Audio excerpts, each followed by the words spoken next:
All right, welcome. This is Guy, Happy Goat Farm. We're talking a little bit today about our irrigation and what we've got set up. We just started farming, within the last couple of years. Initially, our irrigation was running hundreds of gallons of water almost daily up to our top garden, and that wasn't very practical. But over the years, we've kind of developed better ways to irrigate. And I'll show you what we got going on currently. And this is, a small hobby farm. Luckily on the property we have an old dug well, so we can pull water from the dug well. And we got this little Honda high pressure water pump. And for such a little pump, it provides a lot of pressure to, our greenhouse, our caterpillar tunnel, and all our rows. Really easy to start, really reliable. This is this green hose right here is the one that goes into the well.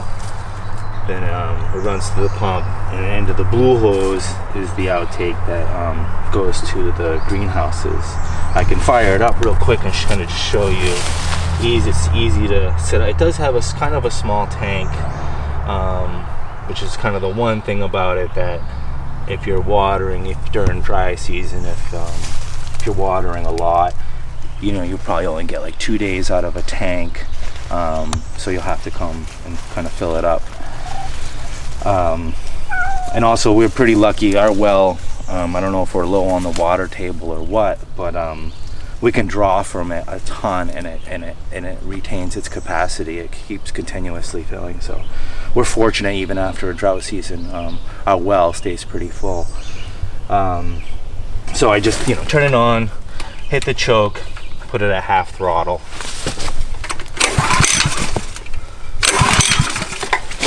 Oh, I switched it off, sorry.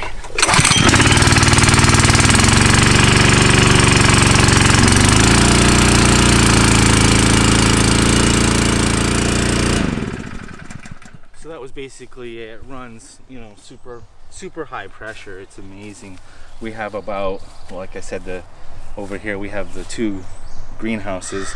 It's a caterpillar tunnel from Farmer's Friend, and its price per pound, it was really nice purchase. And then next to it's the Rimmel, the Bobcat, which was a great greenhouse, good for extending our season. Right here we have, this is kind of a key piece if you're gonna do this. This connects to your garden hose from your so this is a 1.5 inch. That's, I think, a 3/4 inch regular garden hose. And this coupler, see, right here, 1.5 to, I think it's 3/4, is key to the whole. That was a key piece. I went to some places like a box store, asked 3 people. They said they didn't have it, but I stayed persistent, kept looking, and I found it. And that was definitely made everything happen for us. Over here, so we have the sprinkler. That's the first thing the irrigation hits, is the sprinkler. This is hitting our arugula rows. We have 4 50-foot 30-inch rows, and we're just kind of experimenting with arugula. We got the row cover on it, keeps out the flea beetles. That's been a little bit of a pest problem.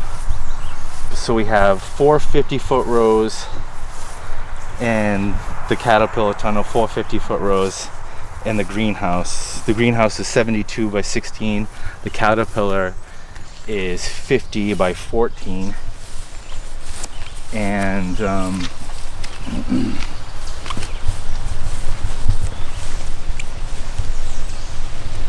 we set it up. Basically, we do 3 lines of drip line for each row. We have some rows with 2 lines, but it's a really fast drip. It'll saturate the rows pretty quickly.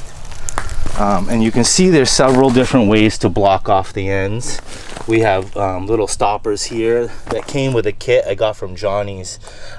This material was a little more, you can see, is a little more flimsy, these lines. And then we got a more durable, harder drip line.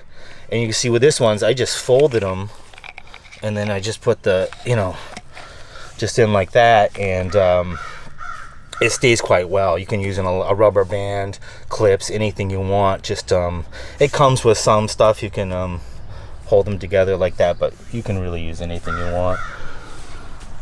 And then I did have I was holding these lines in with a lot of these yard pins, but then after a while I just kind of like would take a piece of wood from, you know, the chips, wood chips, and you can use it to, that way you don't have a bunch of pins in your rows, and you can just use like a little piece of wood to guide your lines if you want.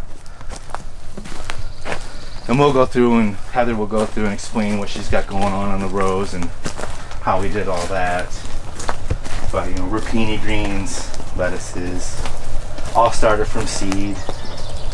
And price per pound, this caterpillar tunnel is great. I would highly recommend it. And it's on 18-inch risers, right? 18-inch risers, yes. So it's a little higher. We set up the trellises. This is a little wonky. You know, it's our first year setting up this system, and there's a little trial and error and kind of figuring out as it go. They have these little switches here, and I said this is a kit you can get from Johnny's.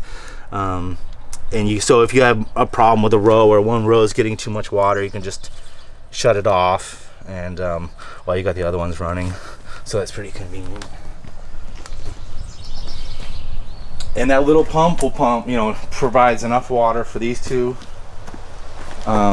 Greenhouse and the caterpillar. The hose, the sprinkler, and another hose inside, so plenty of pressure. And then we'll take you on the inside, but it's pretty much a similar setup as the caterpillar tunnel. We'll take you on a tour. I built this Bobcat, this greenhouse, last summer pretty much by myself. I had friends help a couple of times, but it was fairly easy. Just, you know, as long as you're going step by step and taking your time, it's pretty easy to set up, even for a novice like me. And it was chilly last night, so we buttoned it all up pretty tight, and was able to reserve some heat. And this is the irrigation. This is a little hoopty. I probably should have had it a little higher, but it's got the pressure gauge. It's got, everything runs through a filter, and this comes with the kit from Johnny's. And then yeah, that supplies all the lines. You can see here where I kind of switched to going with the little sticks to guide some of the rows. That's about it for the irrigation. And it's so convenient. You just kick it on, you're watering everything at the same time. Early on you'll have to hit it with the hose to make sure your rows stay evenly saturated.